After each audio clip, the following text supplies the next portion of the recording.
Hey everyone, it's Stritton and Jesse from Too Dumb for This, and we want to thank you for being a subscriber. We love doing this show every week, and we honestly want to get better and kick some more ass.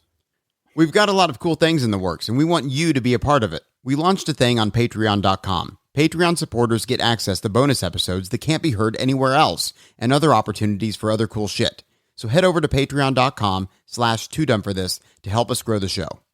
Thank you guys again for everything. And remember, more importantly than money or anything else is the fact that you listen to us talk shit and have a great time. Please subscribe and leave a 5-star review. And most importantly, spread the word to get other people involved. Thanks again. Now enjoy the show.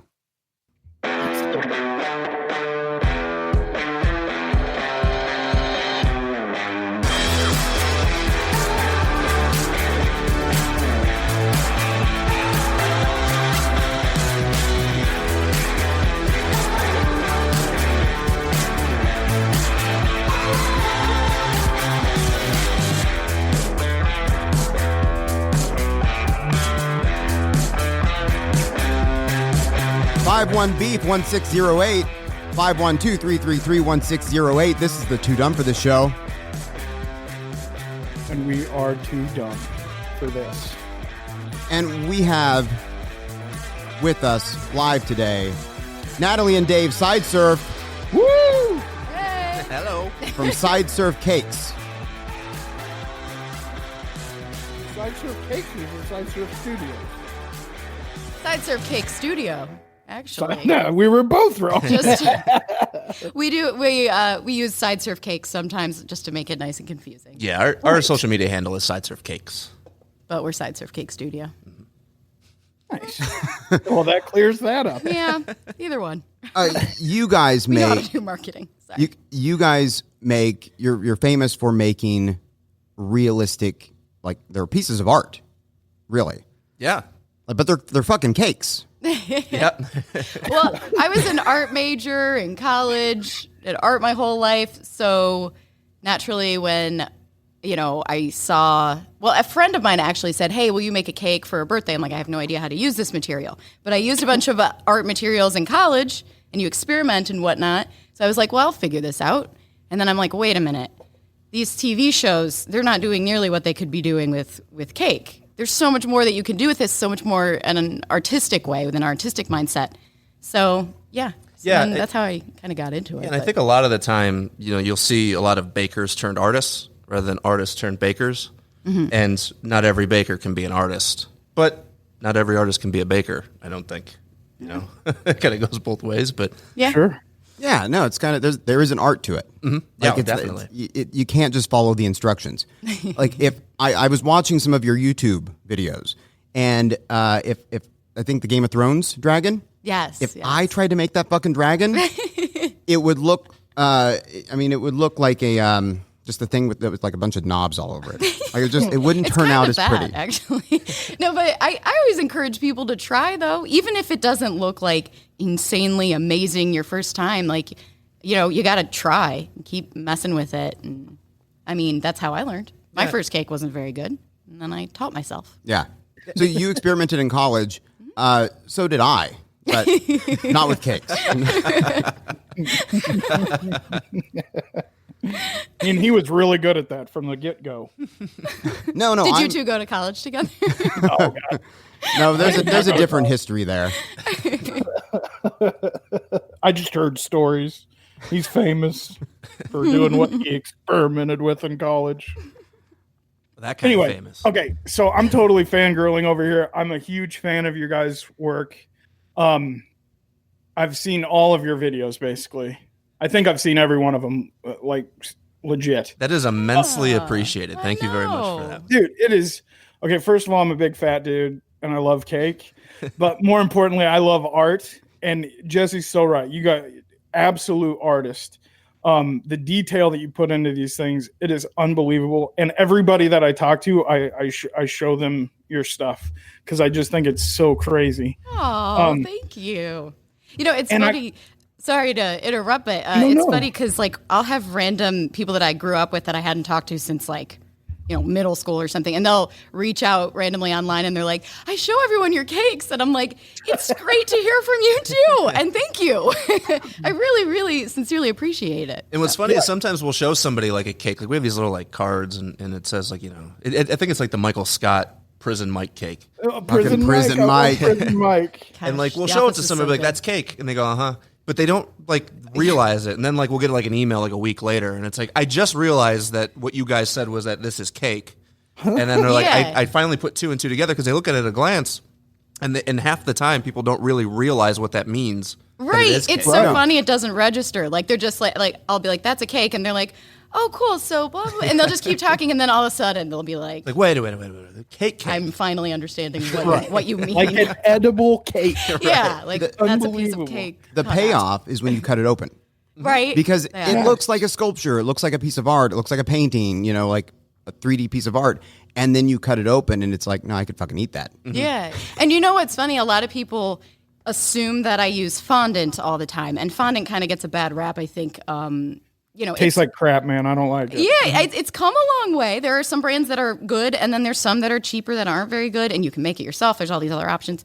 But really, all I use is chocolate. So mine's all white chocolate on the outside. It's called modeling chocolate. So everybody, you'll get like people online being like, oh, fondant tastes bad. And I'm like, well, this isn't made of fondant. But thank you for telling me about that. Because that was my assumption as well. I'm like, I bet it doesn't taste that good. Oh, it does. And speaking of, that matters so much. I go, you guys crazy. Like if I'm going to sit there and spend this much time, sculpting an edible sculpture, I'm going to make it taste good. And that's when Dave comes in.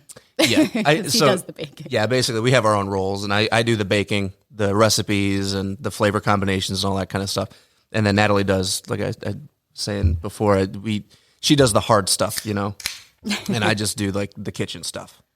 I don't know, man. The baking's pretty hard for me. I can't do the baking stuff. I mean, for a minute, like when I kind of went through college and I was working on kitchen lines and those kind of things. And so I've always kind of had a knack in the kitchen, but baking was never my forte. So it definitely takes time to learn because it's way more precise than messing around with stuff on top of the stove as opposed to messing with things in a mixer and then throwing it in an oven.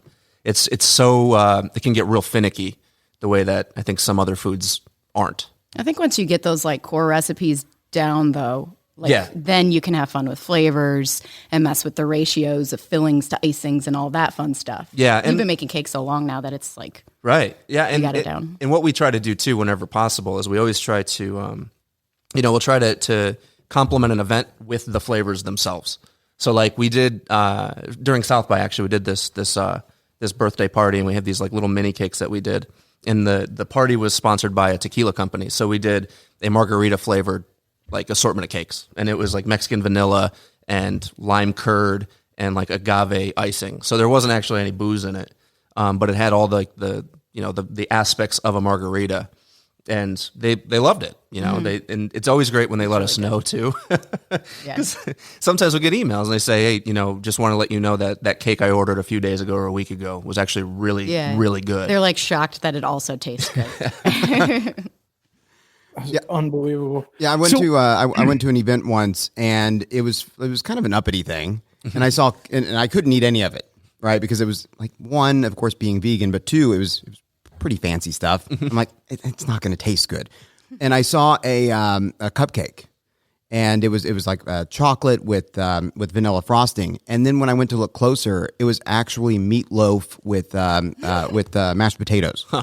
And I'm like, what the hell was that? What is happening here? That was like a weird acid trip. The whole night was that way. Everything was unexpected.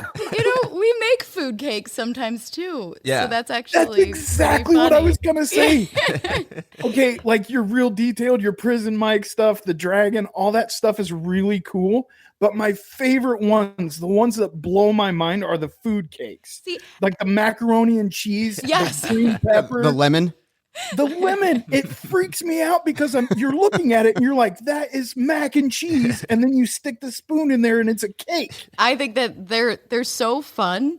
And like honestly, the mac and cheese one, if I were to say, hey, as a beginner, somebody who's never made a cake before, if you watch our YouTube, that would be the one you would want to try. Because it honestly is pretty easy, but super effective. Like it really looks like macaroni and cheese. While I was making it, we're like, we want mac and cheese. 100% looks like, and I think that it would be like a complete mind fuck. Yeah. Like you're digging in and you're like, oh man, I'm about to eat some mac and cheese. Yes. You know what? We posted that like maybe a couple weeks before April Fool's Day, and we had people who started doing the tutorial and they saved it for April Fool's Day. So it's all of these like typically like moms making them for their kids, and then the kids are sitting down and they're eating them, and they're like, "What is happening?" They're so confused. Yeah, they're part like, "I wanted the bowl of cheese. Why are you giving me cake?" And the texture's different. So that was really, really in fact, funny. so after we made that bowl of cake mac and cheese, we made actual like scratch made mac and cheese like Dave 2 did. days later. Yes, Because it it was was. It's We're like like, an inspiration. well, now we need like gooey. You know, I went and bought like a brick of Velveeta. It's Nice. so good. just gold. Old school mac and cheese. Yeah, exactly. The onion, you actually had layers. I know. It was so cool. That was So one of my cool. favorites because I was using, I'm using like a material that I had never done that before. And I know if you get it wet, it can like it'll get like kind of soggy is not the word, but if you get it wet, it'll like fold over. Kind of wilts. You can form Yeah. it to whatever. Exactly. And then it was almost like a mold. And then once it dried back up, it kept that shape. So then it had that onion shell effect. And it's actually wafer paper. So it has a slight vanilla taste, but it's pretty much, it's not very strong of a taste. So that's kind of nice too, because then it doesn't mess with the taste of the cake. Sure. It kind of tastes like a communion host. Yeah. If you can recall With a what hint that of tastes vanilla. like. My priest, he used to give me the wafer paper all the time when we'd meet at night. And Oh my God. what? You guys didn't have that experience? I'm out. Hilarious. That was my religious experience. A sore hiney. You've been a believer ever since. Opened up my eyes. I showed my daughter is five and a half to be exact. She would remind you that there's a half in there. And I showed her your Instagram page today. And I was like, no, I'm going to hang out with these people tonight. You got it. You got to see this. And the first thing I showed her was because all children think poop is hilarious. I showed her Right. the poop emoji, and then of course she starts walking through it. We start looking at it together. I show her the lemon. We watched the pizza, the Via 313 pizza. Yes, That was yes. great. Oh, And then so cool. I asked her, we're not like big tech people. Like she doesn't get a lot of screens. So I was like, okay, that's enough. Started pulling it away. And she wanted to see one more thing. I was like, what is it? So she remembered. She made a mental note when we were looking through the feed. She scrolled up, and she found the chocolate unicorn on a galaxy. Yes. Cafe. Oh, I'm happy she liked And that one. that's an ice cream cone for the horn. Yes. I love the ice cream cone for the horn. I always try to kind of come up with some goofy stuff, especially when it's not for a customer and I'm just doing it. Like I taught that as a class. So I was like, let's do something a little bit different than just a unicorn. Give it an ice cream cone, corn. Yeah, a lot of people make unicorn stuff. A lot of people make unicorn cakes. Yeah, really? Yeah. That's funny. But that's one of the things I love about your guys' videos is that you actually instruct people on how to do these cool cakes. Like first of all, you do the coolest cakes I've ever seen. And then second of all, like you're teaching other people how to do that. I just think that's the neatest thing in the world. Yeah, I think like at least you can learn something from them. So even Sure. with the more complicated ones, I still like to kind of walk people through it because you might learn something. Yeah, there's good gotta luck be with some that dragon, kind of- motherfucker. I'm waiting. People have said they're going to make it, and I'm like, you better tag me because I need to see these. I'm excited. You use scissors to create the scales, and it's just like snip, snip, snip, snip it. And we actually, when we posted one where I was cutting the dragon scales, it was ASMR. I found out what that was, which I did not realize. It's the sound. Yeah, there's So I learned what that was because all these fans of ASMR like started posting and tagging, and it really took off for on Instagram, and I thought that was funny. Yeah, also kind of walking people through it, I think it makes it a little bit less intimidating. Mm-hmm. So even if like you're somebody that makes cakes often, but you don't really have like you don't have a guideline, I guess, for some of the more organic style things. It kind of takes the intimidation factor away where it's like, okay, this is possible, even if it doesn't look exact. Mm-hmm. You might be surprised. Like we'll get people in our classes because we do classes kind of all over the world. And people come to the classes, and some of them haven't really, even made sculpted cakes before, but they come out looking really, really good. Because what it comes down to sometimes is just a few basic techniques, and once you master them, it's that much easier. Yeah, it's really getting over the feeling intimidated by the finished product and seeing the process is nice. Sure. Makes it a little easier. So what I think is one of the things that's so cool about it, a lot of times with art, you're creating layers, right? You're adding stuff, and I was never good at taking away layers to create something. And it's amazing because you guys start out with just, it's a cake. Here's a cake that just gets slapped down, and then you start carving, and it slowly becomes like the coolest thing. I can't even describe it. People just need to go watch your YouTube videos. It's so cool. I think that there's something really neat about, to get a little artsy fartsy, but like the idea that you're taking like scratch ingredients, turning them into a sculpture, right? So you got like flour, sugar, all these ingredients that eventually turn into this crazy sculpture. And then on top of that, you eat it. So you're using like all your senses. When you see it in person, you're smelling it, you're tasting it. There's texture, there's touching, just the whole process is really, really fun. And everybody always assumes like, why would you put all that time into it? You must hate when they eat it. And I'm like, that's my favorite part. I want to see everybody cut into it and eat it. Like that is like, and then I can let it go. Well, and handing the cake over too is like a cool experience, because when people order a cake, especially if they're like, one of these really elaborate ones, they don't like, they kind of expect they're going to get, they expect the design, but they don't expect, I don't know, kind of like exactly what it is. There's only so much I can really explain and draw out in two-dimensional, and then when they get it and it's a sculpture, it's usually exceeds their expectations. Yeah, I mean, right? sometimes they get excited. They like, cry. I mean, it's great, because we get criers sometimes. It's very and a lot of times the designs that they ask for, the designs that they ask for are usually they're related to something important. Like for whether it's an event like, their oldest child is like graduating from college or whatever the case is. And I think that, having that design that's very customized to whatever that situation is makes it that much more overwhelming for them sometimes. Yeah, like cake is for celebrating, typically. And so they're all emotional about whatever they're celebrating. Then you bring the cake out and then it's just another layer of emotion. Yeah, and I mean, being the person to hand it off, like it's a really awesime feeling. Because you see it. I do the deliveries, I'm the I'm the delivery boy. Do you ever trip? Like mushrooms? We're going off on another topic. Yeah, like you have that cake of that 2-year-old, and you're walking it up. Honestly, like it is. Sometimes it's really nerve wracking. Like I can't even imagine. Like sometimes it's like, okay, I got to be very careful. We have a cart, so like sometimes we'll bring a cart if it's just a little bit. I get too nervous to carry it because it's heavy or whatever the case is. So, especially driving with it.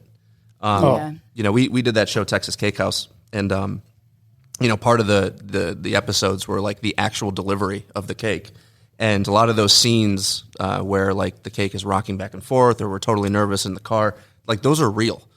Yeah, it really is real. And a lot of it doesn't make it because, you film so many days and then it's condensed into 20 minutes. It was the Food Network show, Texas Cake House. So, yeah, like sometimes you don't get to see all those moments and sometimes they love it and they will only show these dramatic moments. We're like, oh yeah, I forgot that happened. Right. I forgot we're like freaking out about the next cake already. Yeah. There's a lot of work. There's more to that story, but then you have like a 3-tiered dragon back there wobbling back and forth. Right, exactly. I mean, we did a cake for Nacho Vigilando, who directed the movie Colossal a couple years ago, and it premiered at Fantastic Fest at the Draft House. And Colossal was a great fucking movie. Yeah, it was good. Yes, for sure. And when we were delivering it, like it was so wobbly, like Natalie was like in the back with like chopsticks in its head. Yeah, because it was like keeping it like sturdy. While we're driving to the Draft House on South. Right, and then we got there and we had to like do some like patchwork and stuff, a little bit of chocolate, and it turned out all right. But actually, that reaction was one of my favorites. Was Nacho.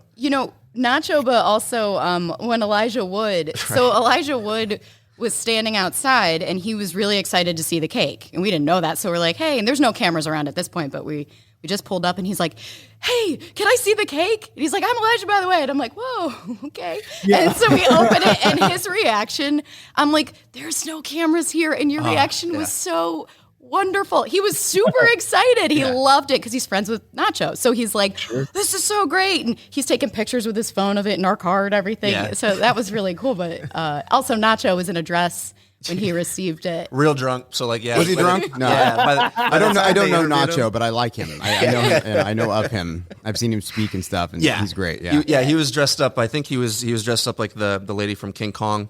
And, and they did an interview with him for the show, and it never made it to air because it was just a little bit too much for Food Network. They were like, nah, which is a huge bummer because we never got to see it. So I wish we could have. They should go after that. Seriously, they should air that. Yeah, you know?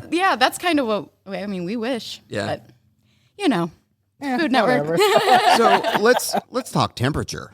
Right, I mean you're baking in Austin, and you're delivering. I assume in multiple places, of course. How the fuck do you do that? Like stuff's got to be melting. Yeah, sometimes, yeah. Mm-hmm. I would say because we're using chocolate, if it gets above when it gets closer to about 90 degrees is when you got to be like, you got to be careful. So we haven't had any major issues because I let the customers know ahead of time. I'm like, hey, we need to keep this indoors. If it's going to be outdoors, it can only be for so long. It's pretty much just the cake cutting. But one of them, when we did the Deer beer, it was Hops and Grain. For Hops and Grain, they had the beer event. Yeah, Texas Craft Brewers Festival, I think it was. Thank you. That was it. And that was outside, of course. So we brought the cake out, and it did start melting, and it was while we were filming. I think it was over 100 degrees that day. We were a little nervous, but they ended up eating it pretty quickly. So it was okay. It wasn't the end of the world. In fact, that we have to make that flavor cake again because we use their 78702 beer, and we haven't made it since then. And it was like real citrusy. It was freaking delicious. It was awesome. We have to do that again. Yeah. It was nice to kind of include flavors of a beer in a cake. Again, we like to complement the flavors. Yeah. And the design was this wooden deer and a bear, which equals a beer. That was the theme. Very clever. Again. Very clever. They were like, we like wood. And I'm like, wow. Yeah. How about a log? I'm like, I don't know how to come up with something neat. It really was. It was this beer. It was this deer bear head that was made to look like it was carved out of wood on a wooden stump. Yeah. It looked really cool. But the idea, I think, was from a novelty T-shirt or something, like Spencer's or something. Yeah. It's kind of cool because a lot of times people reach out and they're like, hey, we have this event and do whatever you want. And then I'm like, well, let's narrow it down a little bit so I'm at least in with the theme. But they're very open to whatever my ideas are. And I love that because then I get to I think sometimes if somebody's a little bit, they know what they want, it might not be something that I do really well. So if I'm able to design it, then I can go in and really focus on what I do best. So if I like sculpting faces and animals and I say more organic things versus maybe a building. A building, it's more about having all your measurements perfect. You really have to make sure that everything's to scale. But when I can do something organic where it's just different shapes, that's what I do best. So it's kind of nice when they're like, okay, do whatever you want. And I'm like, all right, this is going to have a face. It's probably going to be some kind of animal thing or human thing or whatever, because that's what I enjoy doing. And it turns out better when I have fun with it. Yeah. So. There was one that was like a computer, like this. Oh my gosh, that was a long time ago. Yeah, and Natalie was not into it. And I tried to. It never made its way online or anything. It's just a square with another square. Basically, The person who got it loved it, and I was like, "That's really awesome that he loves it." But I was like, it's a big block, and it's about little knobs and twists and turn. Yeah, I mean, I liked it. I thought it was cool looking, but sometimes they don't make their way to social media. Yeah. It's just the kind of thing, it's one of those things where I'm like, do I want to do this again? I'll put it up if I'm because that's how customers get ideas sometimes. Sure. They're like, I want it like that one you did. Yeah. And so if I'm doing a bunch of computers, next thing you know, I'm doing a bunch of computers. Where our friend Julia, she was on Texas Cake House with us. She's actually taught me a lot. At the first bakery I worked at, she taught me how to do pretty much everything. And then I went on to do the sculpted cakes. But the basics, she really helped me. And what's funny is she kept getting orders for wieners. She's getting wiener She's the queen of dick cakes. cakes. She does Like dick dongs? cakes. Yeah. And once she had one, it was just wiener cake after wiener cake. Trenton her says whole the same Instagram thing. He says once you have one, it's just one after the other. I'd be calling all the time. This isn't veiny enough. I know. And she did a great job. And honestly, I'm a little disappointed that I have not been asked to make any of those. Well, that's going to change now. I know. Yeah, no, that made the list of questions, of course. Like, we were curious, dying to know about erotic cakes. But you haven't been asked. Like, haven't been asked. There's not one pervert. I know. It's so disappointing because it's funny because Disappointed. I just think I'm like, I want to take this on. And I would have Head on. See what I do with a flashlight. I'm going to take this dick head on. all right. So basically, one of the things that I do when I make a cake is I have to do a lot of research and I gather reference images. So that alone makes me laugh because I'm like, I'll be looking up all these crazy images. Bunch of dongs. Actually, when we made our severed head wedding cake, so when we got married, 2013. This cake actually did really well online and really helped us like get a lot of attention. But yeah, it was severed head. So then I'm like, well, I need to kind of have an idea of what a severed head. Like, I need to see what it looks like, no matter what it is. I want to know like what the neck would look like. And I know that sounds really grotesque, but that's really what I needed to look it up. For the sake of cake. Right. Yeah. And I'm looking it up and I'm like, the government's going to be like, why is she looking up all these severed heads? You're definitely weird. on a list now. I know. I list. am. I have to be. Just don't make any Michael Jackson cakes. Right. I actually love Michael This is Jackson. sparkly glove. But I eventually A little like. bit of jizz on the palm. Okay. Jeez. Your daughter's not going to listen to this, right? Okay, so This is never going to get on Food Network.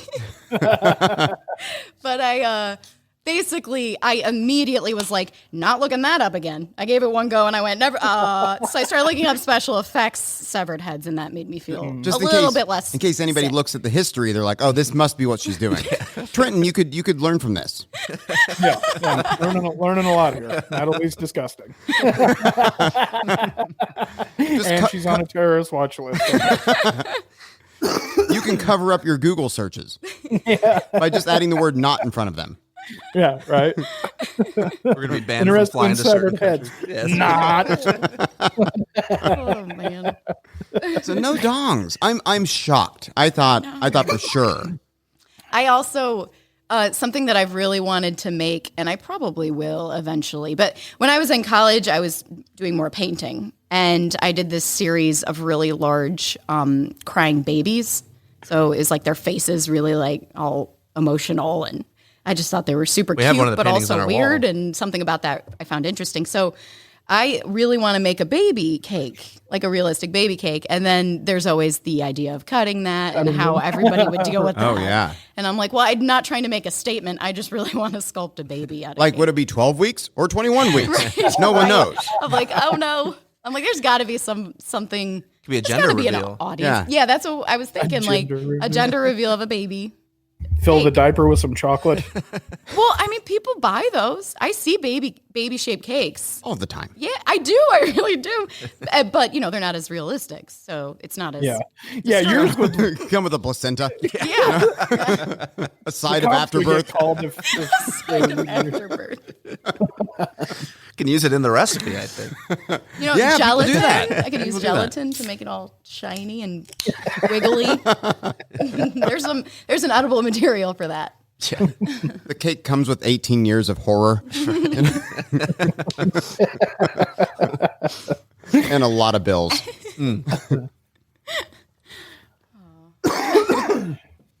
It's very funny. I'm shocked about the dong thing. I could have sworn because you've made can't cross the everything dong else. thing. I'm going to send it to you when it happens. You're going to be the first person to get Yeah. a picture of. So I'm just cake. Yeah. picturing. At least a I'm just picture, picturing unless you a want the YouTube cake. video. I'm picturing a video of you with the dong setting right there, Being all You always have the serious. item setting right beside you while you're working on it. Shading the veins. A big old hefty veiner right to your left as you're sculpting away. And I'm just like dead serious talking about how I sculpt it. I'm like, you really want to make sure it's bulging in this area. Add more. What you want to use is a little bit of green and brown. This is where And the then buttercream comes in. Oh, I got buttercream on my face. Buttercream on my face. YouTube would love that. Yeah, right. Nobody's gonna be putting up any demonetized ads on that. Oh, Definitely that's terrible. demonetized on You that. never know. Adam and Eve sponsors all kinds of shit. It's true. That's true. Maybe they'll place an order. Yeah, send us some of that Adam and Eve money. Yeah. The dong money. Then I'll have a reason. Then I'll be like, it wasn't my idea. Yeah, I mean, who's the guy dating Kate Beckinsale now? He might order that. Pete Davidson. Pete, yeah. Can you believe that? Oh. Huh. Ugh. He's known, the rumor is that he's rather large. Oh, yeah. I did hear about that. I told you that. The internet, I think. So he may be interested in a cake like that. We'll have to reach out to him. He'd probably reach out to you guys from New York. Yeah, and he wouldn't have to travel to reach out to you. Just unzip. His hog would take I-95 or whatever. I don't know my interstates. Sorry. Don't know your interstates. They're like two big ones. So you've been doing this for a while. So you said fine arts in college, right? That's awesome. And you started doing the cake thing in 2013? Well, it was actually when we moved here, 2011, right? And then so after college, a few years after I graduated, then we came to Austin and I started working at a bakery, learning basics. And then I made a cake in the shape of Willie Nelson bust. So that was like, Love it. so the reason that I actually did that is I was like, well, Willie Nelson's really popular here. I want to make somebody who's a little bit older because you have fun with the little wrinkles and stuff, which I ended up overdoing a bit. But anyway, with that cake, I was like, well, I want to, make a bust of a human because I looked up online. I'm like, okay, I'm going to look up cake busts. And I couldn't find any. And I was like, well, a bust is a very popular thing to sculpt. Like when you're in your beginning sculpting classes, you might like sculpt the person next to you. And there's a lot of bust. It's a bust. It's popular. So I thought, why not make it out of cake? And then that's when I made the Willie Nelson cake. And my brother who lives in Tokyo, I sent him a picture. And he put it on Reddit. And I honest to God didn't even know what Reddit was. This was 2012. I guess I was out of the loop. But I was A like, lot of people still don't. okay. Yeah. But at the time, I'm like, I don't understand. My brother's like, holy cow, a picture of your cake is on the front page. It's number 1. And I'm like, I don't know what that means. And then I realized immediately, like when I started seeing it, it popped up on all the major, media outlets. And I was like, oh, that's what that means. Like Reddit's kind of like this, it's like a news front site. page of the So your brother posted that picture? Yeah, in Tokyo. Wow. So he posted it, and it was funny because he actually wrote, a cake my sister made. And he goes, I didn't use your name. And I go, what? He's like, I did not think at all that it was going to get the attention it got. I think that really the reason it did get the attention was because nobody had ever seen a realistic bust cake. Because I couldn't find any online. So, I mean, I'm not 100% sure, but it had to be one of the first to go viral online as far as a bust cake goes. I know that's such a weird. Well, and that's why it went viral, I guess, right? Yeah. It was so interesting. Wow. So if your brother would have never posted that picture. That's actually what started Sideserf Cake Studio. Yeah. Because I was like, wait a minute. But I was just learning and using what I learned in college and trying to use this medium of cake. And I just had no following, no social media, nothing. And then that cake was like, oh, people are really into this. Maybe I should start a business doing this. So that was when we started our own thing. I'm a firm believer, though, that even if it weren't that moment, there would have been another moment for you. Like if you're talented and passionate and you just keep going, something's going to break open. And in this case, it was that. I think also having the attitude with art background, this kind of I taught myself in college, they give you the basics, but really you're trying to figure out how to sculpt with these materials on your own in a way, like studio classes. So you're using plaster, you're using clay, you're using wire, and you're sculpting with these things that you've never sculpted with. So you teach yourself. So when I went to make a cake, I'm like, I'm just going to figure this out on my own. And even if these traditional French pastry chefs tell me I'm not supposed to do something, I just did it anyway. And I'm like, I'm going to treat this like I know nothing about it. And so I'm going to figure it out. So I got my hands on it and I just started working with it and found ways, to paint on chocolate. That was a big thing. They're like, you can't paint on chocolate because it's oil-based. And all of our food coloring is water-based. And oil and water don't like each other. And then I'm like, well, I'm going to do it anyway. And then it worked. So I think kind of just saying, forget it, you guys, and your traditional super serious, kind of snobby ways of making cake. I'm just going to try. Mm-hmm. Yeah. Like the guy who invented, what is it, the croissant? What is the big thing? The croissant thing that went viral. The croissant witch? That was the king. Croissant witch? I watched a video, and I learned how to mix the cake like appropriately, like a little figure eight and then a circle, a little figure eight and a circle. I'm like, I've never whisked like this before in my life. Like you don't use your arm, right? You use your wrist. There's so many ways that yeah. Like I'm in the kitchen just like moonwalking back and forth, like just throwing ingredients everywhere. It's never the way they instruct you out of the books, right? Yeah. Yeah, I honestly don't think that there's anything wrong with that too. Yeah. Just make it work and figure it out. Well, I think that's also, that's kind of the difference between, I don't mean this in a derogatory way, but the difference kind of between like an artist and a pastry chef, where like, somebody with a more artistic sense is more willing to take those kind of risks, I guess you can call them. Whereas somebody with a more traditional background is going to be very according to the rules. And don't get me wrong, I love a gorgeous, really pretty plated dessert that just is super traditional French, like delicious. I love that. It's just not what I do typically. So there's an art to that as well, right? Oh, absolutely. Yeah. But it's there's a difference between, like you said, being the traditional artist and being the experimental, finding new ways to do things. Right. Yeah. Exactly. The renegade. Right. A renegade, a fucking rebel. I can't imagine a traditional French pastry chef like taking wafer paper and wetting it and putting it over an onion like I did for the onion cake video. Right. That's just absurd, right? But I was like, I don't know. That's how we did it in art class. You just figure your stuff out. Cool. So cool. No dongs, though. No dongs. I am shocked. I am too, honestly. Yeah. I'm shocked too. Because when I saw these, when Trenton turned me on, to your Instagram page, I'm scrolling. Not that I'm looking for dongs at any given point in time, but I thought for sure I would just stumble upon a dong. Which is what he thinks on every Instagram page.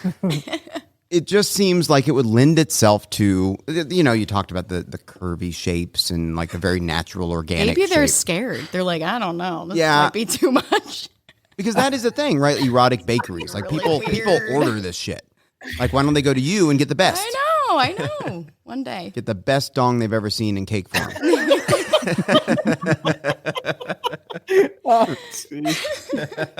So the Mike Ehrmantraut or whatever that you guys did, the Breaking Bad. Yes. It was on Conan. Yes, that's one of my favorite cakes. That one's cool. So what we did was the AMC reached out and they're like, hey, we're doing this commercial spot before Walking Dead airs, their premiere, whatever year this was, a couple years ago. 2 or 3 years ago, yeah, I think. So like, okay, the premiere of Walking Dead's happening, so we're going to do this commercial spot of people making these really cool, AMC show type things. So they're like, you can do pretty much whatever you want. And I'm like, well, I'm going to make Mike Ehrmantraut from Better Call Saul and Breaking Bad because I just think he's great. And I think he'd make for a great cake, and he's just a great actor. So I was kind of like, this is just something I would be into. So I made that cake, and I was in the commercial, and it was kind of cool because people are like, oh, you were on for like the split second. There's me like with the cake in the commercial. Like in our kitchen at home. Yeah, in our kitchen. And so that was cool. And I'm like, well, that's awesome to make a cake for them and whatnot. But then when his name is... what is his name? Jonathan Banks. Thank you. I almost said Michael. I'm thinking of Michael Scott. Anyway, Jonathan Banks was on Conan, and he, they showed the cake, and they're like, "This is so cool." And then he specifically gave me a shout out and thanked me on Conan. He goes, "Natalie Sideserf made that cake, and I never had a chance to thank her. So thank you, Natalie Sideserf." And I'm just like, "I love you. You're so sweet to do that." And then, it was just really, really nice. Because usually, I've done a couple celebrity cakes here and there, but it's not like a celebrity that I picked, right? It's right. like a celebrity, I did American Idol one, and not that I don't think they're all wonderful, but I'm not a huge, gigantic, American Idol fan. So I was just like, oh, this is cool, and they're celebrities, and I know who they are and all that. But with that one, I really liked him as an actor, so I was even more excited. The American Idol one was actually kind of funny because I looked like the biggest fan in the world. You did. Because Natalie texted me, she's like, "Hey, I got invited to hang out after." Yeah. She's like, "You should come down because I'm not going to come home for dinner." I said, "All right, fine." So I walked down.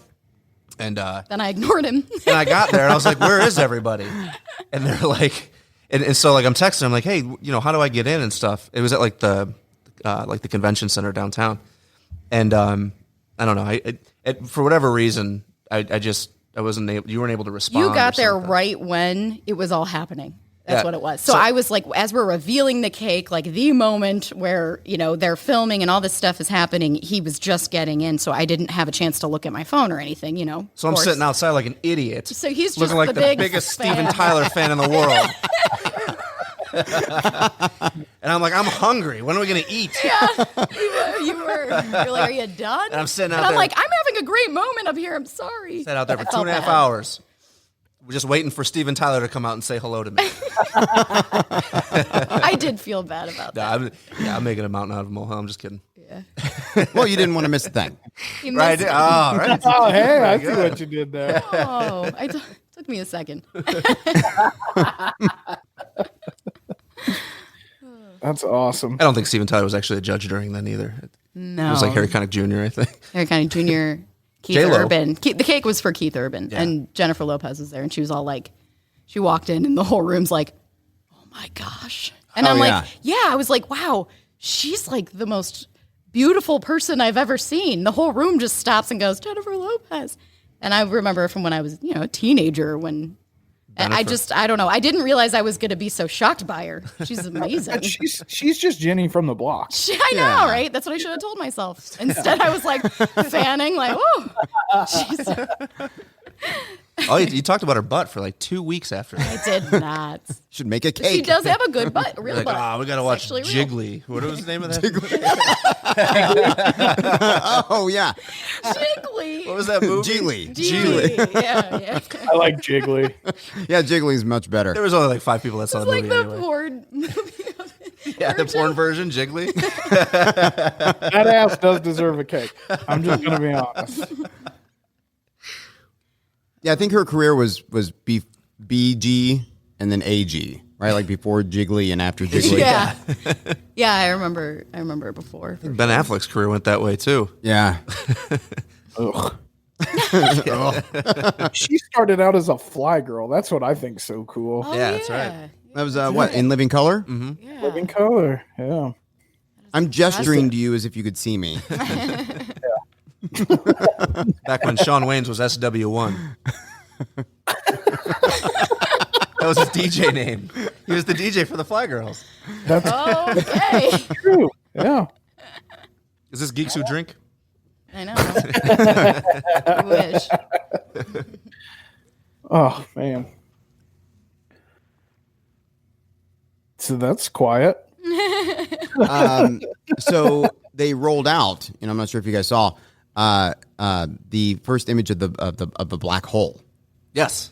So do you guys ever watch some of these cultural moments and then of course the Game of Thrones reference, but unfortunately the image did not turn out like what everybody thought it would turn out to be. So if you made a cake, it would just be like a blob. It's a little blurry blob. A blurry blob. Satan's butthole. I know, I saw some memes and stuff, but yeah, that would probably not make for the best design. I know, I kept Googling black hole, and it was not what I thought it was going to be. Delete cookies. Delete cookies. Now my wife's mad. But yeah, I think to answer your question, yeah, we do that. Well, as best we can, at least. We try to stay on top of pop culture stuff, I think, when it comes to making cakes. Yeah, as long as they're interesting. Sometimes I'm like, I'm doing this because I like it. Like with the Michael Scott, Prison Mike. Mike, I was like, okay, this is something that I just love this show. I've seen it a bazillion times.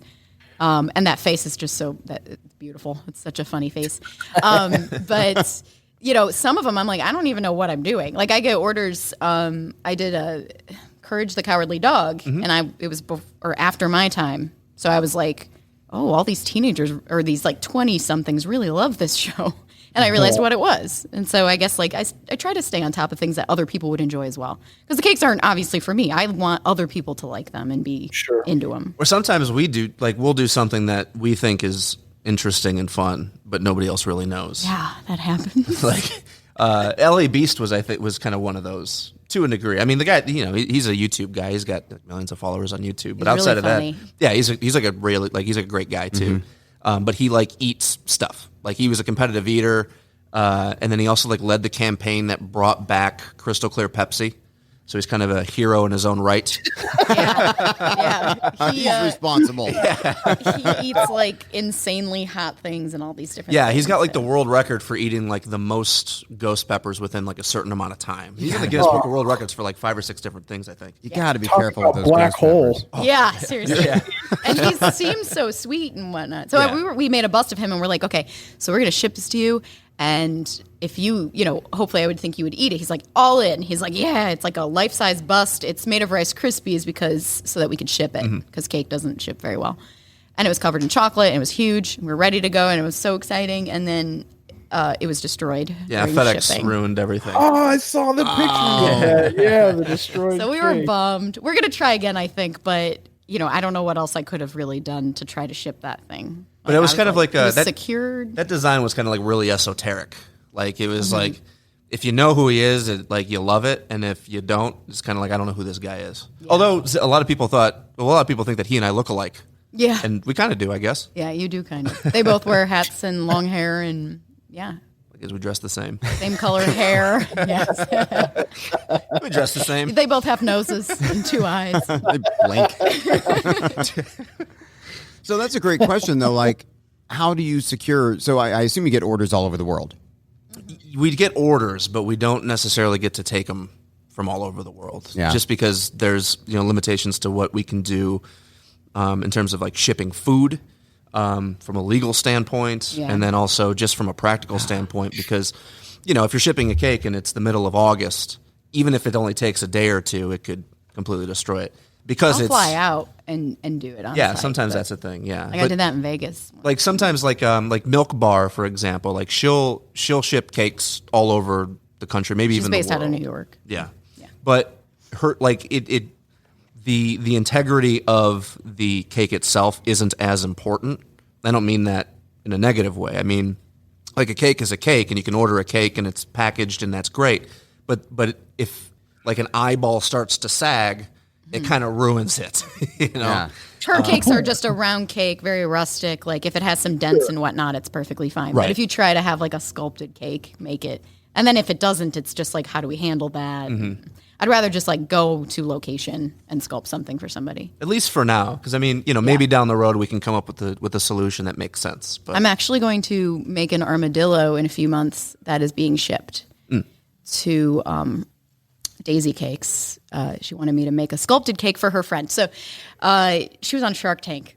But anyway, she's like, hey, we met at a food show, and she's like, hey, will you make an armadillo cake? And I'm like, we'll try this out. And she's like, well, I have this packaging, and I'm thinking it'll work. And I'm like, hey, if you're like as like a friend, I know if it doesn't make it, it's not the end of the world. Like I told her, I'm like, okay, we'll try. And I'm okay, so we'll see how it happens. An armadillo sounds like it might be easier to ship than some of the other designs. Yeah. This one another won't thing, have any too, structure in it or anything. That's a thing too. Like you have to consider: is there like an entire structure? Like if it's a bust, you have to fit cake boards within it, really sturdy boards to make sure that the cake has something to rest on. Because like, obviously, a cake can't just float, so you have to have a structure in there. Very similar to like how you would build an armature for a sculpture. Only instead it has platforms in it. So, shipping that is kind of difficult. God damn, I would just throw a bunch of packing peanuts in there. Well, that's kind of what it is crossed. a little bit. Just duct tape the shit. Say this side up. You would be surprised how they don't read that. I don't know if you know this, but Fragile. do not care what it says. Like it's like even like We sometimes should when write we're- penis cake on it. Maybe that would work. donkey. Yeah. They'll be like, whoa, let's be careful with this But one. it's like even like if we're traveling, right? We're going through TSA and we can see the thing right in front of us, and it's got all the signs and stickers and everything all over it. This TSA guy is still fucking shaking the thing up. It's like, Jesus, man, what are you doing? Yeah.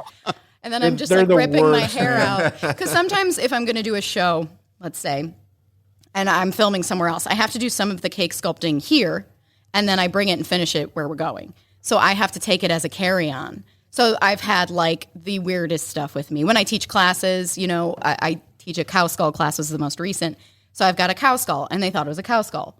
So they grab it, and I go, that's actually a cake. Can you relax a little? And the dude's like, I don't know what to do. And I'm like, so he goes over and gets his superior, and they come over, and they look at it, and they let me go. But, they immediately want to grab it. Yeah. And I'm like, don't do it. That's got to be weird when you do your kilo of cocaine cake. Do a Breaking Bad meth cake. right. The Breaking Bad meth cake. That's powdered sugar. No, it's cake, but you can't eat it. Yeah. It's weird. The to travel mule with. cake. It wouldn't fit up anybody's ass. We get all mushy. This one we call keistering.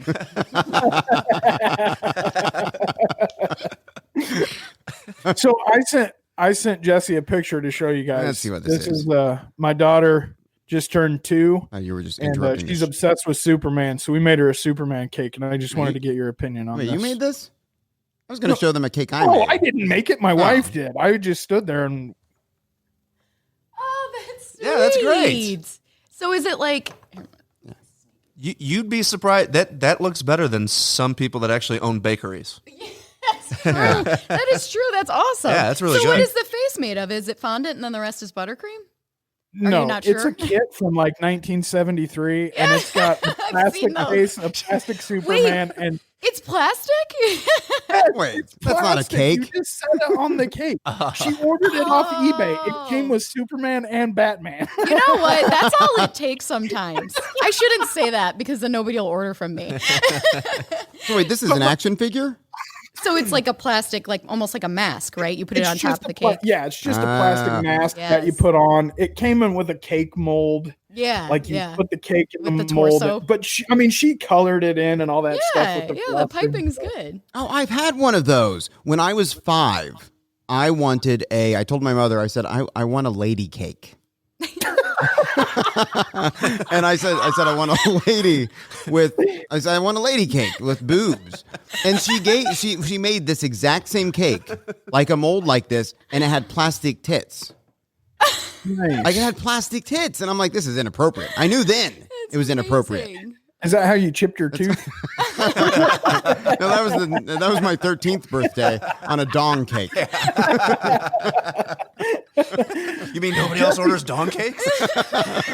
Yeah, no. quit choking on the dong cakes. That's what they kept yelling at me. Oh my gosh. You can't eat it all at once. Oh, yes, I can. An inch for every year. Oh goodness. Man, not to be. God, now I have to find a cake. Oh man, yeah, we were gonna make you.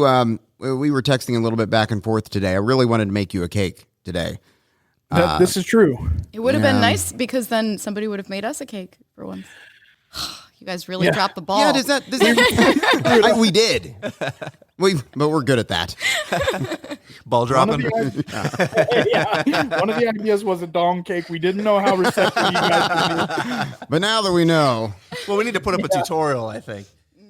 Yeah, exactly. I'll do it. Why not? Then people always ask me too. They're like, "So is there anything you won't make?" And I'm like, "Not really. I mean, I can't imagine there's anything I really wouldn't make. Yeah, there's probably something, but I'm sure now you're going to hear about it. I know. I gonna know. get some Let's hear it, ideas. everyone. Get on our social media. Make some suggestions. I'll just write yes, no. Yeah. Oh, so funny. Yeah, ream of we paper. did talk about making you guys a cake. That was going to be my other question. How are you guys not like 800 pounds? You guys should be on like my 600-pound line. If it was me, if I could make cakes like you guys do, it would be not good news. That is me, to be honest. Like, I have to go to the gym 3 times a week not to be a fat fuck. Like, I go to the gym there's 3 the times a week, difference. and I'm still, like, supremely overweight. Oh, I wouldn't say jeez. supremely anymore. I just, Yeah, you work out a lot. Yeah, but it's out of necessity, not because it's like something I don't like going. He's to the just gym mad and because doing I don't things. I don't really gain weight very easily. So Never. then he gets mad You're because he one gains of, really you're quickly. one of those Yeah. people. But honestly, I mean, we do eat a decent amount of cake, but Yeah. it's always in like, we're testing flavors. We're making sure that, you always want to test what you're making. So it's not like I'm constantly eating entire pieces of cake. It's more like, just, You're probably sick of it, to be honest with you. honestly, I'm not. I can honestly say, like, it's funny because when I was younger, Well, now I just fucking hate you. I love cake. I never gain a pound. I get to eat it all day. Seriously. You gained 20 pounds.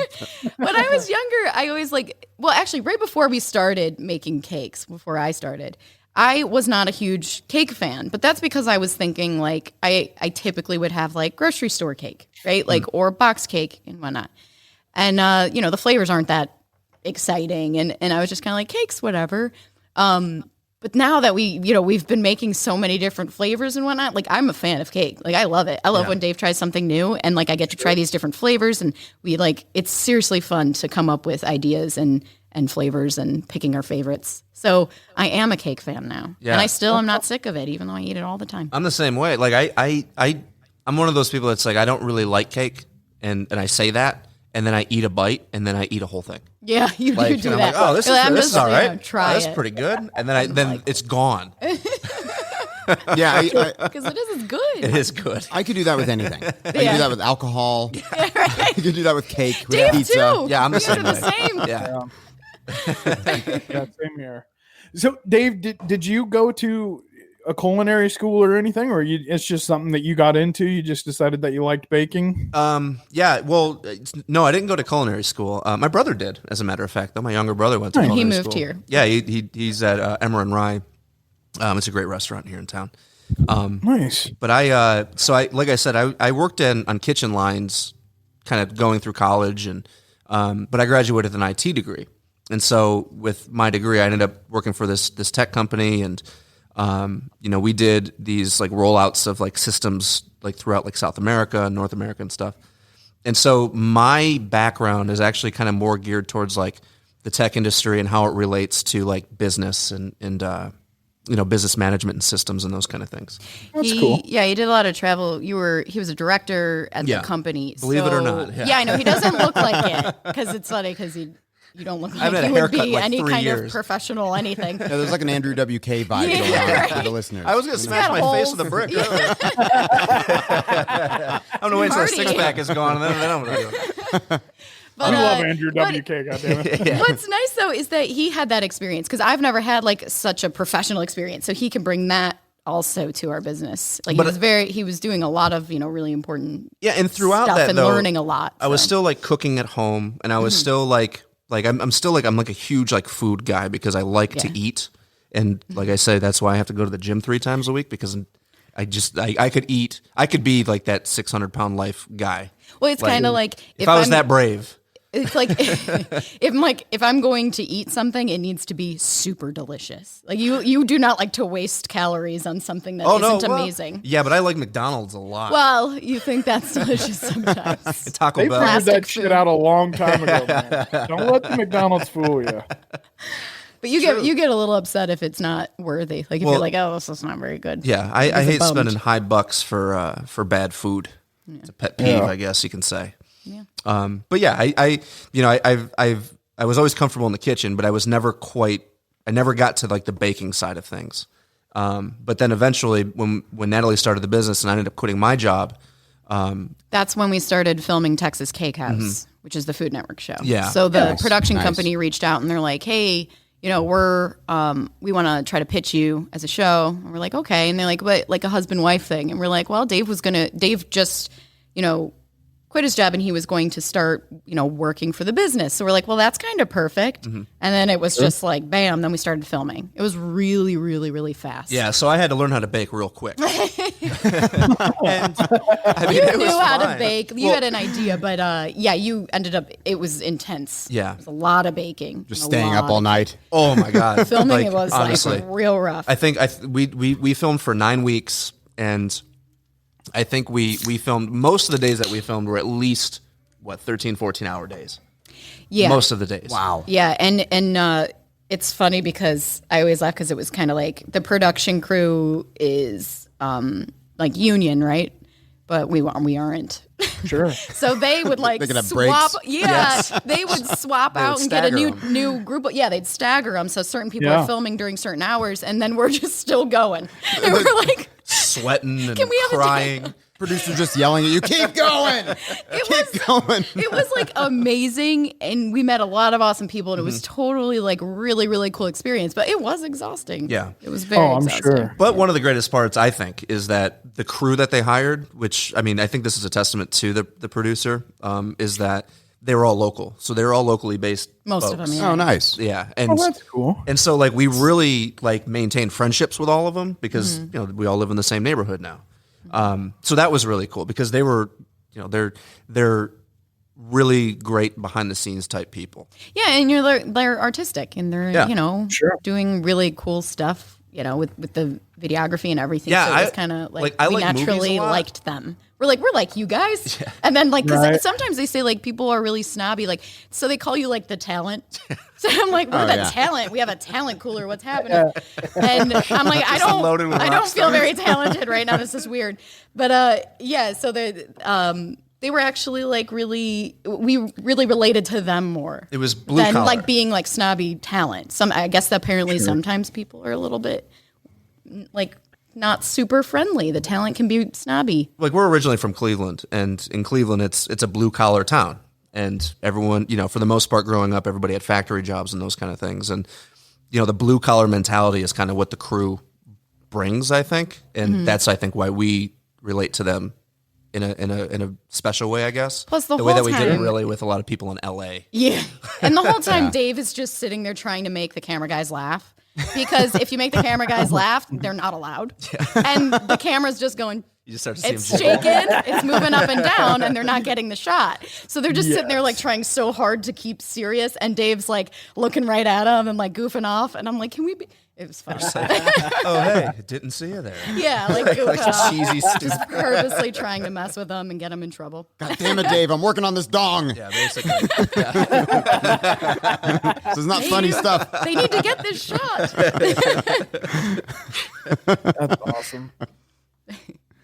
So I've seen Carl Ruiz. He tweets out a lot of your I stuff. love him. Yeah. Oh my God, he's like my favorite human being on the planet. We love him too. Yeah. That's so I've fun. never met him before, but I just follow him on Twitter. I love him on Opie Radio. Yeah. He's fucking hilarious. That's what we did when the show was airing. We went on the show, their radio Yeah, show. it was at the time. It was Roland's Food Court. Yeah. Oh, nice. So we were on like talking about the show, and that's when we met him, and he was just awesome. He's amazing. Super And then when we nice. followed him online, and we're just like, you're even more awesome than the hour we spent with you. Like we love Right. him. Yeah. Yeah. He's a bourbon and beer guy. Yeah. Which is what I am. yeah. yeah, He's like relatable. Ruizing is taking off like Yeah. crazy. Right? Hashtag, yeah. I love him. I love him to death. I follow him all the time. I comment. Sometimes he'll give me a retweet Yeah. or a like or whatever, and it just gives me a little fuzzy feeling in my Yeah. soul. Yeah, he's great. But I was excited when I saw him tweeting out your guys' stuff. I was like, holy shit, he likes them too. Cool.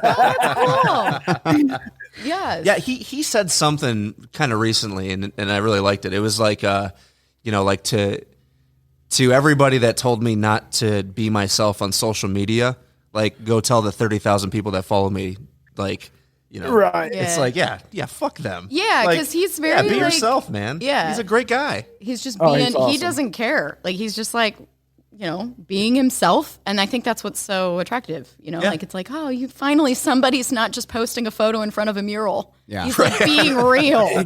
He's genuinely himself. Yeah. That's for sure. there's a lot of bad advice out there.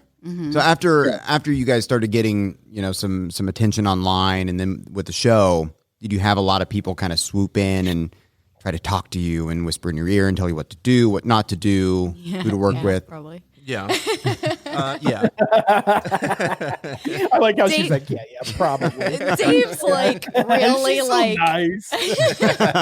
well, Dave's like very, like we got to do what we want to do and like, make calls on our own and everything. And I'm more of like I like to listen to people that are already experienced in doing these things, and maybe I could learn from them. And Dave's like, if it seems wrong, don't do it. And it's hard for me to just like let go of certain things. It's Yeah. seriously like a stereotype. I'm the woman, and he's the man who's like, I don't know. I just can't help it. I just feel like Somewhere in somebody the- else knows something more than me. Yeah, and I well, need to listen, and that's not necessarily true. And I try to get over that. Well, and somewhere in the middle is probably where, Yeah. the truth is, Yeah. right? The truth lies. Yeah. Right. Where it's like, yeah, I mean, I think you can listen to people and take their advice to a fault, but then you're going to do yourself a disservice by not taking, some advice and consideration, especially with folks that have been in the industry for, whatever amount of time. But I think, there's a weird transition happening over the last few years, obviously with, social media and all that kind of stuff. But, the way that, the cable subscribers are declining, and the amount of people watching, broadcast television and, like, let's call it legacy news, like that's declining. And I think that they don't really know how, and this isn't a bad thing necessarily. It's just kind of a weird thing. It's like, I don't know that they know how to deal with it. Yeah, people are switching over to streaming services, Right. Netflix, Hulu, all that. And so people that have been in this industry for a long period of time are kind of at a crossroads, and sometimes they're trying to follow their traditional training, but at the same time, trying to come up with a new way of approaching things. I think that people like a streaming service is more brave. Like they're willing to do some things that are more, risky. Where, like cable's kind of like, I don't want to make anybody upset. So there's just this back and forth of It has to fit in a box. Right, Yes. right. Yeah. Well, And I mean, you guys are preaching to the choir. That's why we have a podcast. Right. We've never been. That's trained why on we don't this have any shit other before. opportunities. Right. Well, I mean, Nobody's calling us. There's nobody in the world that would ever give Jesse and I a shot. We were just like, "Fuck it, man. We need to do something." that's the I like idea, talking though, to you, like- and you like talking to me. yeah, you do it on your own. Like, Yeah. because you know that there's something there and something cool and exciting and fun. Absolutely. And just because somebody maybe is a little too scared to go there, it's like, well, then do it on your own. yeah, I mean, I grew up like with a lot of like punk rock friends and stuff, and they were in these bands, and they ended up touring, and that DIY kind of mentality and like the just do it yourself kind of thing, like I mean there's these guys that I grew up with that they headline shows in like Japan and stuff. It's great. Yeah. But they don't do it because I don't know, some sponsor gave them a ton of money to do it, and that's what Sure. permitted them to do it. Instead, they made the connections, and they collaborated with like-minded people, and they got to do things on their own terms, I guess you'll say. Yeah. And I think that's the best, man. We have the opportunity now to be the freest, most there's so much information out there for free. There's everything that you could ever possibly imagine at your fingertips, in your pocket, on a little piece of shit computer that just sits there, and you can find out anything that you want to know. You have access to anybody has a voice right now, and it's the coolest thing ever. But it also scares a lot of people. And sure. I think that's where, the big time industries, like they get a little bit nervous because it's like, oh wow, people have a choice now. And it's not the choice we're giving them. I mean, let's not get into politics too much, but people spread lies and then you don't know what's real. And it's like, how do I find information that's correct? Yeah, I mean, absolutely. It's like the gnashing of like a dying monster. Yeah, no, that's true. I mean, it is challenging because for these giant industries, to innovate means to destroy your core. Right. So they have this giant business over here that for years has worked, with the television industrial complex. It's printed money, just printed money selling attention. And now you have these other platforms and entities selling attention in other new and innovative ways. And these fucking things they're slot machines. Yeah. These phones are slot machines. They are fine tuned to give you dopamine, hits when you need it. I don't know how plugged in you guys are, but I mean, with the, with your Instagram account, I'm sure it feels nice when people say nice things or when you get those likes in the comments. It's funny because we actually, it does, absolutely. And I love when people see our work and whatnot. We have a hard time with the whole personal aspect. We don't personally put photos of ourselves out there, and we don't it's hard to be yourself on social media. You know what I mean? It's hard to be well, this is me. It's more I love showing the cakes and stuff because people love that. But then there's this how do you showcase your own personality and how is everybody going to take it and all that? Right. Yeah. I mean, and doing it without doing yourself a disservice, right? Where it's well, I don't want to change who I am as a person just to represent myself differently on the internet. Right. But at the same time, sometimes you I don't want to say you have to, but sometimes in order to get when something's going to work online and it's good for your social media account and your business and all that kind of stuff, you make some concessions. And I don't think that it's wrong or bad, but you just have to be thoughtful in when you choose to do that. Sure. We laugh because we have a hard time being okay, I need to remember to take a photo of myself doing a thing. I'm these younger people are just constantly and then Absolutely. I'm I didn't take a photo of this really amazing moment where I was on stage and there's a couple hundred people or whatever. This would have been really cool to take a picture of. Yeah. But my brain doesn't work that way, and it's because we're a little bit older. We're older millennial, right? Yeah, we're that mix between millennial and Gen X. Yeah, sure. So we just don't treat it the same way. So we try to remind Jesse ourselves. and I are old as balls, so he's constantly telling me, dude, you gotta get on top of this thing, post something at least. Right. That's what we try to tell ourselves. I deleted my Facebook. I can't even do that shit. Yeah, Dave did. He still has it for using the business page, but he doesn't use it. And I'm and mine is turned more into cake stuff instead of who I am. My dad we just really told don't me. use it that much. My dad lives in Scotland, and he's real sick of all the girls talking about Prosecco. And he's had enough.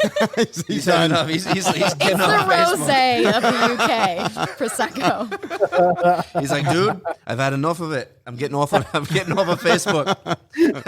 And these girls talking about Prosecco. I'm sick of it. And that was it. That was for it. him the moment. It was the straw that broke the camel's back. It's fucking Prosecco. I get it, man. It is really tough. If it wasn't for this fucking show, goddamn it, I would be off of everything. But nobody would know that I exist, Right? and I would love it. Well, the thing is, though, it's if you go back to Carl Ruiz, right? It's there's something that's great about it. It's almost like what social media was when we first started. Carl Ruiz is a guy being himself, and he's not doing. I mean, he's promoting himself and all that kind of stuff, and that's great. Sure. But it's not fake, and it's not At it's least not as a far ruse. as we know. Right? But it's not a ruse, Yeah. Or a Ruiz. It's not a Ruiz, hey-o. Now, could you see him in a board meeting okay, on Monday afternoons, we're going to tweet ribs. Because ribs, they trend on Monday afternoons for whatever reason. Right, exactly. So, you still have those Tuesday folks morning's out all about there. the breakfast taco. Yeah. Sorry. No, yeah, you're exactly right, though. Because, there's some people out there that are still using it, for its original intended purpose, which is kind of just old showing school social reality. media. I mean, isn't it weird? Saying to whatever think you that? wanted to 10, 15 years ago when you just Right. Yeah, I everything mean, it was used to more be me open. and my friends calling each other idiots all the time. Not you and your Yeah. friends And trying now to it's- sell a T-shirt or Right. sell it like it's always selling or some something. asshole that Yeah. doesn't know who we are coming in and be like, "Oh, you said something that offends me," and now you're off the now you're off the There's no drinks. now you're off the platform or whatever. Yeah, you know? Yeah, it's so crazy. I mean, and don't get me wrong. I think there's such a cool aspect to it. Just the other day, you know, I was using it to my advantage. You know what I mean? Like my You're wife preying is a on somebody. yeah, exactly. I was trolling full force.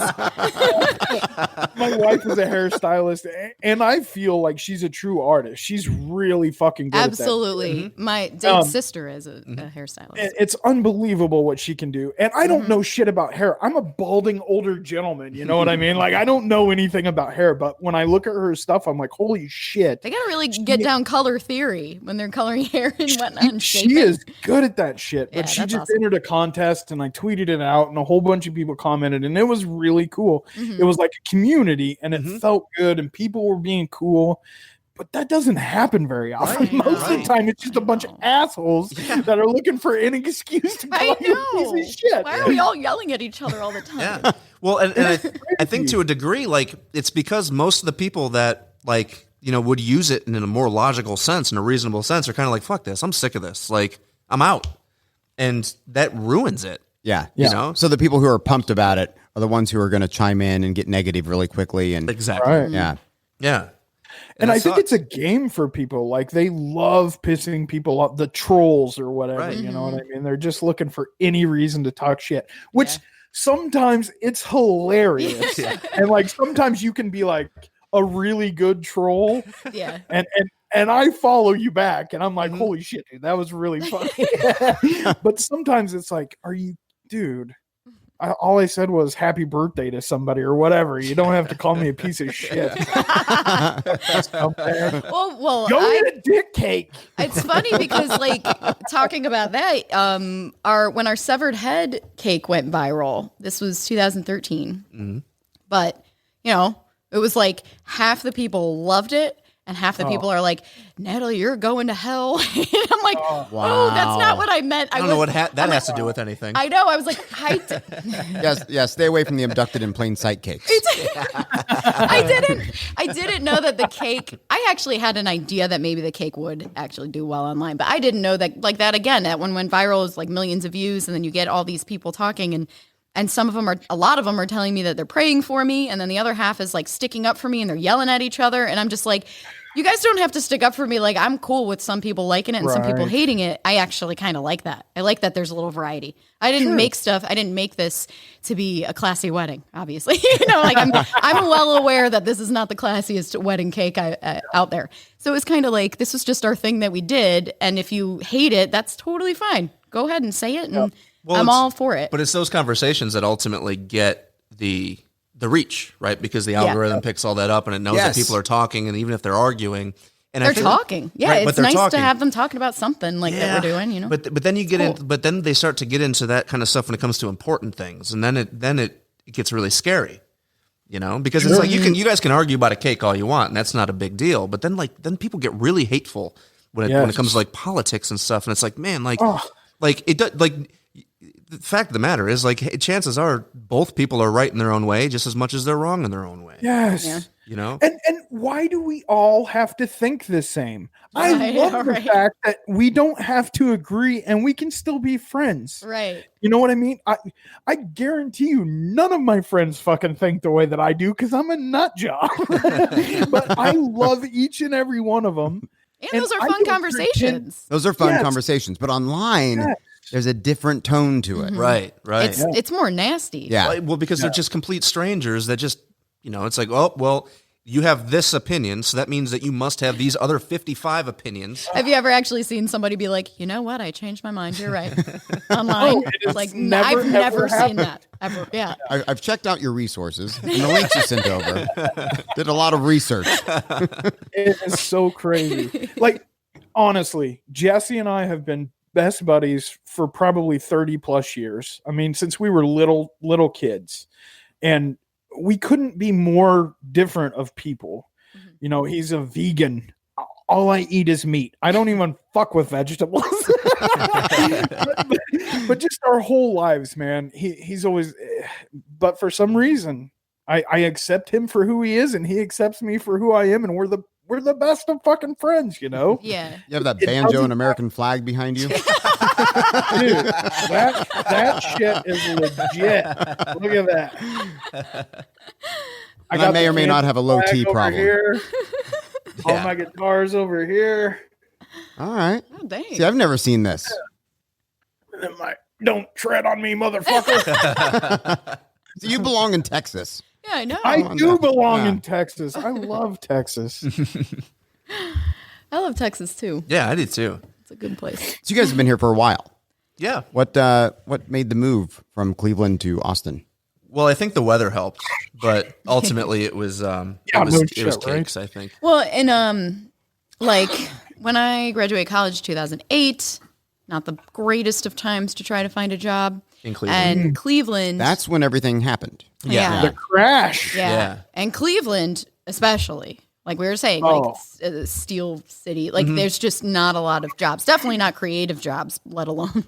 I did so many jobs. Like I did so many part-time jobs. I taught art classes to kids. I worked at the mall doing this bungee thing.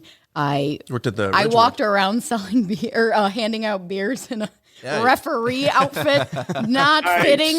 That is not something I would normally do, but I was like, please jobs, please, any job I can find. And it was like so sad. Like I was like, gosh, I feel so like down and bad about myself. I'm like, I can't get a job. Nobody wants to hire me. Nothing full time, everything part time and temporary. So finally, it was like, after not finding something for 2 years, we're like, we got to get out. And I love Cleveland. I still love Cleveland. It's a great city. But we were like, we got to go somewhere that has some options. And Austin just had a lot more options. So then we came here and And I found a job in a bakery like pretty immediately. And I couldn't find anything for 2 years in Cleveland.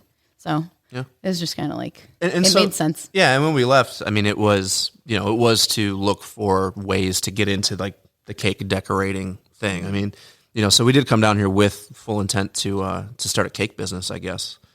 I don't know how seriously we took it at the time, but. Yeah. Dave used to say this it was actually very sweet when I was like starting out the cake business and I was like having a really hard time and trying to get customers. And like, this was like before the cakes, like the Willie Nelson cake went viral, but like it didn't necessarily mean that I was getting orders because I just started the business after it already went out. Sure. And Dave was like, the one with the job, working for a tech company, making money. And I just was like, I feel like I'm working just as hard as you, but you're making way more money than me. And he's like, well, one day you'll be the one making money. And I'll be, like working it was for you. Yeah. And it was just this really sweet where I'm like, well, that's a nice thing to think. And now I'm like, well, that actually kind of happened.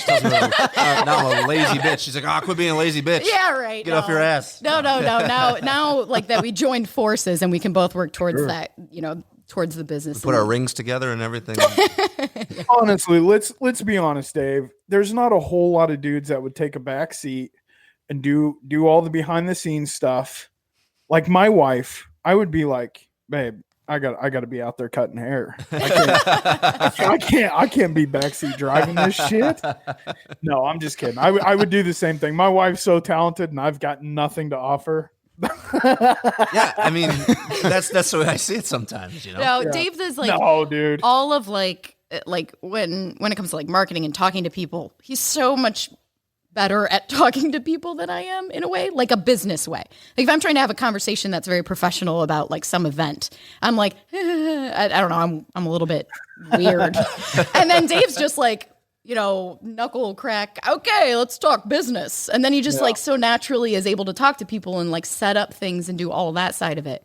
So it's nice. It's a nice compliment. You guys have a great partnership. Yeah. And then I don't have to worry about doing that. So I never had to learn it. I'm just going to let him do it. Yeah. Well, that's what I say. Like Natalie does her stuff and it's like all the stuff that she does are like most of them are things that I either can't do or don't even like doing. Sure. And then the stuff I do is the stuff that I'm just kind of naturally good at. We divvy out our responsibilities based on what we're good at. And it works. I don't know if everybody knows we're married, but we're married. So then that's in get it out there. another level. Breaking news, everybody. Well, we're like You heard it here first. half the time. I knew that you guys were married. Half the time we're like a little too like honest, and then half the time I don't know. We find this way to make it like work, but sometimes we're just like brutally honest, and we have to understand. It took a little time to figure out when I was right and when he was right, and like how we can. And we still try to figure that out Yeah. half the time. Because you can really argue when you're married. I'm married. I get it. Can really disagree, but we have a better understanding now of like when I should, defer to him and vice versa. Yeah, it's because at work, right? You seem to have, well, at least I do, right? You seem to have like these certain boundaries, but that like when you trust the person that you're, when it's the person that you live with and you're around all the time, like you have no problem being honest with each other, especially after we've been together for like 10 years, 11 years or something. Yeah. So Well, it's funny how we were married. Like when we started working together, it was like, wow, I thought I knew you. Now I'm like, I mean, like I knew you, but I really know you. I can predict what, you know what I mean? Like it's weird working with your spending husband. all that time. Yeah. Oh, I can't even imagine. There would really be beheadings, I think. Well, gosh. I pull our cake photo up when I'm mad at him. Yeah. See, if you did the dick cake, that would be even scarier. Sorry. No, guys, I can't tell you how thrilled I am that you're here. It's so cool. I was telling my wife, we actually got in a little argument before we started recording because I was like, I'm a little bit nervous. And she was like, oh, great. That's when you suck. And she started to talk shit. And I was like, I forgot that you're a fucking professional. Goddamn podcast. It's so similar. You got to just show up at our studio and start cutting hair. So we texted back and forth, and I was like, I'm sorry, I'm stupid. So I totally cave. I'm a caver, dude. I don't even mess around. I just apologize. And we're both kind of stubborn, so yeah. I mean, it's hard for us to. Usually somebody does. Yeah. I don't think whether one of us does it more than the other. Yeah. The good news is we honestly do pretty much agree on most things. Yeah. Sure. It's just when those one thing comes up, it's like, wait a minute. We agree all the time. Why is it not happening this time? Right, yeah. Sometimes that is the case. It's a big deal. It's because, oftentimes, we'll come up with ideas together, where it's like we'll be watching something and it's like, Natalie will be like, oh, it'd be cool if we did a cake of like this. And I'd be like, oh, yeah, that would be cool. And then we did that. And then somewhere in the middle, it's like, what about this? And it's like, what? What are you, stupid idiot?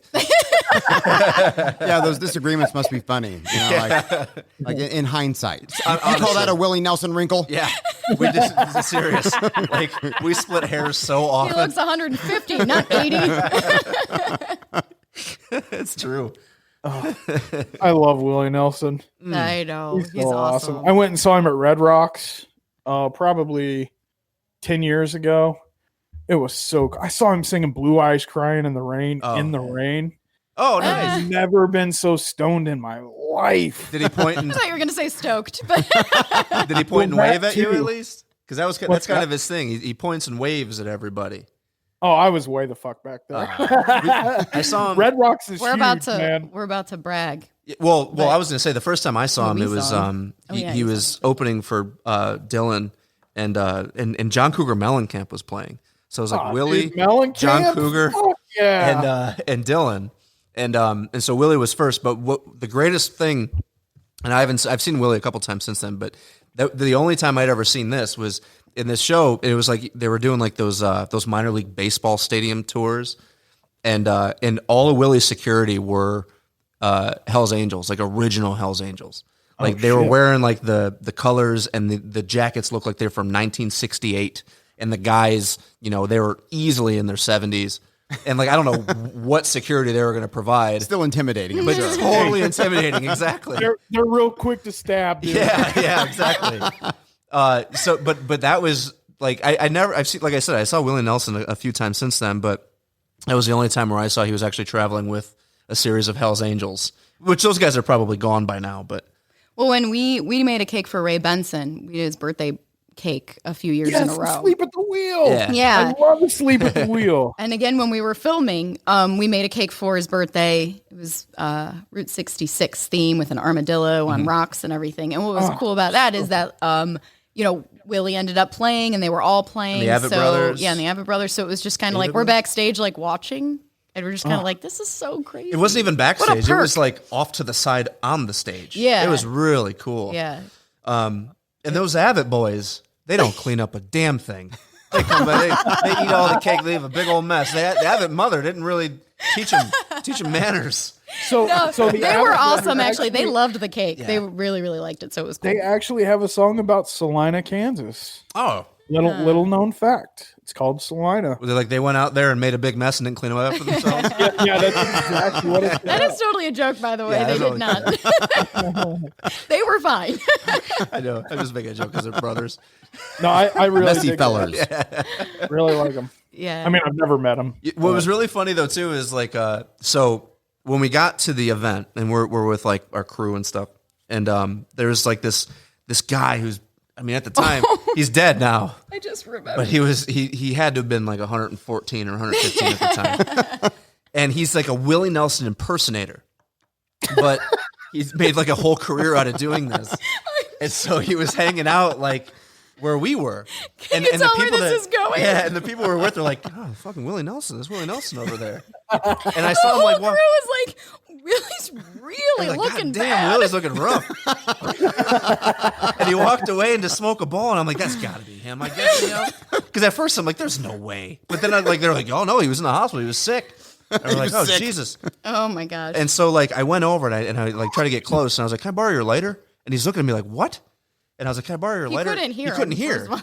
And so he like was one of much his older That was than the Willie. genuine what? and so like one of his family members like came over and like ushered him away, like The whole crew's Like, I'm watching, sorry, thinking this it's Willie man- Nelson, Yeah. and all of a sudden Willie gets off the bus, and we're all like, like Oh my skipping to God. the stage, like completely totally like spry, fine. like no problem. Like, oh goddamn, there's Willie Nelson. yeah, the real Willie Nelson was And then, yeah, perfectly this like fine. fuddy duddy with a cane, and they can't hear for shit. That's hilarious. I was gonna actually say when I went and saw Willie Nelson at Red Rocks, I saw 15 different Willie Nelsons. We're all really true fans, right? We're like, there he is. Bunch of I mean, decoys. these guys looked exactly like him, and they were all smoking weed just right out in Yeah. public. Yeah, was I saw that. And I was like, oh, that's crazy, got to man. be him, I guess. I He's wonder got how many Willie ponytails. Nelsons there are out there. Yeah, seriously. Yeah, that's There's so intentional. many. More than Elvis. Yeah, right. So awesome. But like Willie, like when you compare him to this man who is like barely walking, and then Willie like just jumps out of like a van. Yeah. I was like, Jesus, man, this guy's totally fine. Yeah. He's looking good. And he sounds great still. He hopped on stage and got right back in the van. Yeah, Absolutely. Yeah, The crew like- was trying to be like, maybe we can get him to sign off and do an interview. No way. not even He close. was like, boom, he was gone. Yeah. Yeah, good for him though, man. You do it Yeah. that long. You earned that. Yeah, of course. Oh yeah, Absolutely. not complaining. Just Yeah. I thought that was funny. They were like, maybe we can get him. Yeah. Nope. So is there anybody that you would like to make a cake of? Like who's your goal cake? To make a cake of or a cake for? Either way. Either way. I would love to make a cake for. I think we would get like kind of made fun of actually, but Trey Parker and Matt Stone. Yeah. Oh, that would be awesome. nice. I that'd would be love great. to Yeah. make a cake for them. I mean, like, I don't know. They would probably be like, this is the most ridiculous, stupid thing ever. And I'd be like, it is. Or like And you're great. or maybe like Mike Judge. Like those guys. Yeah. Oh, You know, sweet. yeah. Yeah. Yeah. But that would be to make cakes for, I think. Yeah. To make a cake of something, I mean, kind of do it. Yeah. kind of do what you want anyway. I mean, dong cakes, I guess. Yeah, that's the dream. That's the dream. That's the dream. It's not a person. Tree. Seriously, if I don't see a dong cake on YouTube in the next couple of weeks, you guys are dead to me. Very extensive tutorial. We've only gotten one video demonetized, and it was a severed hand. Like it was an Evil Dead 2 cake where Ash cuts his hand off, and because it's possessed. Yes. But for whatever reason, that one got demonetized. And I guess it's a little too gory. when it gets demonetized, it's not just about money, but it is about like the amount of reach and like the exposure Sure. that particular cake gets. Right.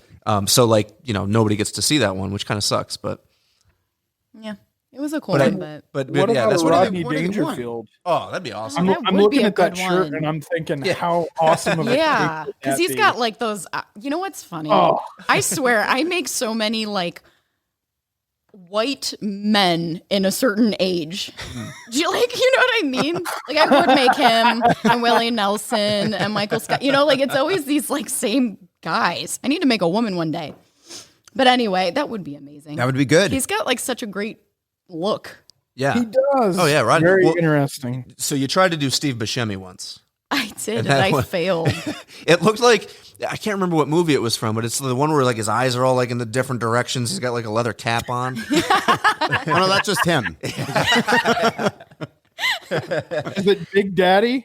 Big Daddy? Is it? Steve What? Buscemi? No, but that's one of my favorite Steve Buscemi parts ever. Oh, so funny. I think Big Daddy might be my favorite Adam Sandler movie. Yeah, Really? it is a good one. I think It is so. it's a really good one. Because I mean, it's really funny.